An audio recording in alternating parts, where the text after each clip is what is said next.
আপনারা দেখতে পাচ্ছেন এতগুলো ছেলে মিলে একটি ছেলেকে মারধর করছে স্কুলের ভেতরে, স্কুলের ছাত্র।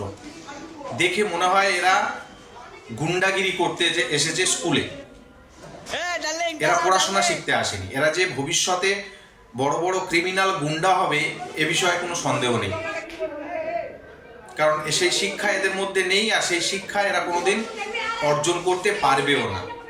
স্কুলে এসেছে শুধুমাত্র স্কুলের ব্যবস্থা, শিক্ষাকে ধ্বংস করতে।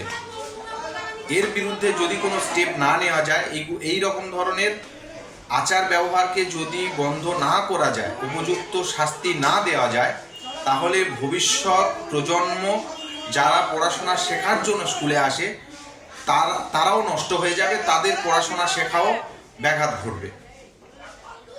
এরা আগামী দিনে সমাজ বিরোধী ক্রিমিনাল গুন্ডা যে হবে এ বিষয়ে কোনো সন্দেহ নেই।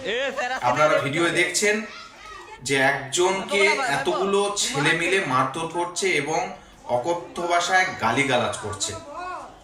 তার কি অপরাধ বা সে কি অপরাধ করেছে তার জন্য এই রকম ধরনের ব্যবহার তার উপরে চালাচ্ছে, তার উপরে মারধর করছে, অত্যাচার চালিয়ে যাচ্ছে।